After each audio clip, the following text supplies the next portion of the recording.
Good evening, ladies and gentlemen, and welcome to part 2 of the Destiny Grimoire anthology. Now, last time we started the Book of Sorrows and we started Volume 1 of the anthology Dark Mirror. Today we'll be diving into more of the Book of Sorrows and reading the next couple of verses, progressing the story of Ulrash and her two sisters. Without further ado, let's begin.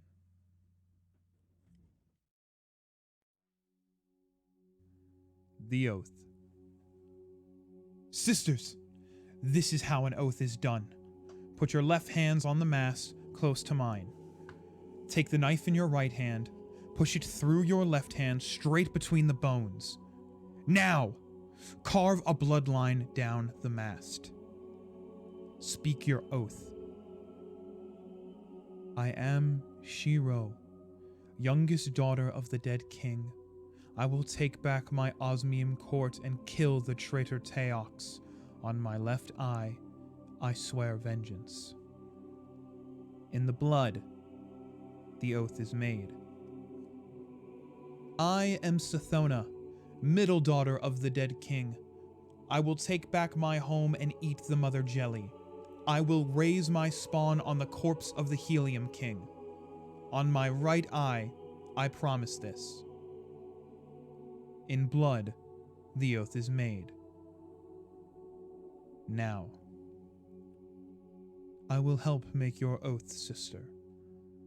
I will help it too. I am Ulrash, first daughter of the dead king. I will chase my father's last screamed warning. I will know what changed the motion of our moons. If the end of the world is coming, I will understand why. On my center eye, I swear it.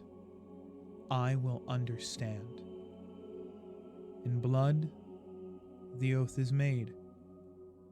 In blood. Thank you, sisters. We have only my ship left to us, but a ship is freedom. We have secrets to hunt, storm-lit realms to explore, and great armies to raise. Put up the lightning sails, and we will voyage far. Verse 1-4. Syzygy. The Syzygy, carved to endure by Ulrash, the high vengeance. Only Shiro's bait stars let us escape. Only Sathona's tricks let us reach the coast. But now that we have my ship, I must lead the way. I am the navigator. We may never see our homes again. Shiro seethes with hate and fury for Teox. But this is my deepest fear. Our civilization drifts on the fundament. At the tungsten monoliths, I learned that thousands of other species drift with us, coexisting on a vast world sea. And the tides of fundament move us all. The timid truth says that we are the smallest, most fragile things alive, the natural prey of the universe. Teox would have us believe that our ancestors came to the fundament to hide from the hungry void. My father died afraid, not of vile Teox or the helium drinkers, but of his orrery. He screamed to me, "Ulrash, my first daughter, the moons are different. The laws are bent." And he made the sign of a syzygy. Imagine the 52 moons of fundament lining up in the sky. It wouldn't take all 52, of course, just a few massive moons. But this is my deepest fear.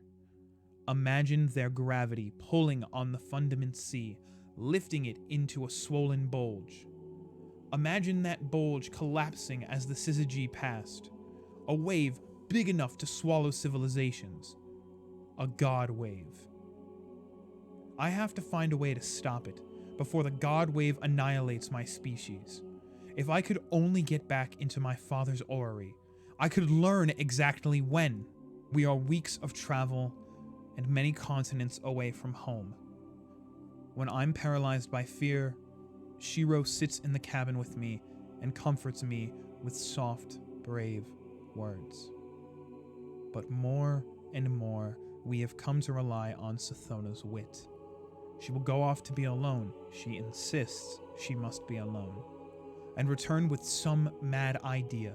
Steer into the storm, throw down a net, eat that strange beast, explore that menacing wreck. Somehow Sathona seems to manufacture good luck by sheer will. Verse 1-5, Needle and Worm.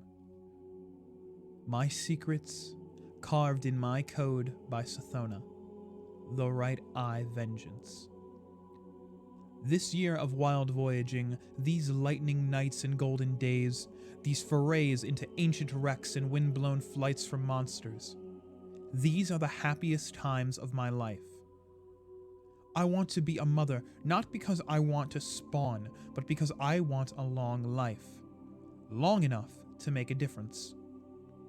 We have been at sea a year and I am afraid we will die out here. I know where to find secrets.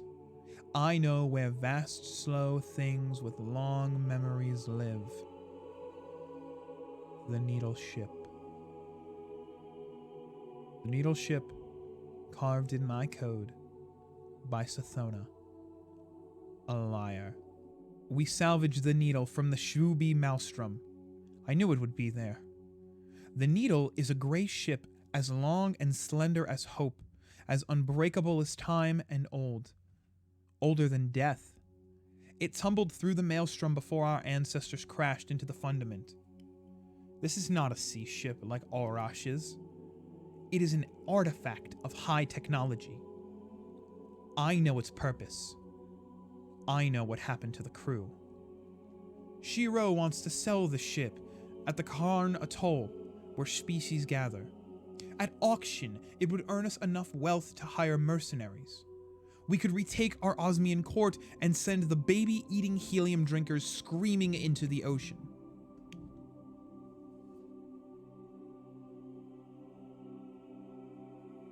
But I told Shiro the ship was worthless. Olrash wants to open the ship and see if we can take command of it. I know this is the right thing to do. I know because I asked the worm. The worm, carved in my code by Sathona, who should be afraid. It was my father's familiar. I ripped it from him as we fled. It is a dead white thing, segmented, washed up from the deep sea. It's dead, but it still speaks to me. It says, "Listen closely, O vengeance mine." Well, everyone, I hope you enjoyed today's video. If you did, please be sure to leave a like and leave a comment down below. What is your favorite Destiny story? Are you a fan of the Book of Sorrows? Are you a fan of The Last Word? And how excited are you for Season of the Worthy? I'm going to try and make this video series at least a bi-weekly series at minimum. So I will see you guys back here again in 2 weeks for the next installment of the Destiny Grimoire anthology.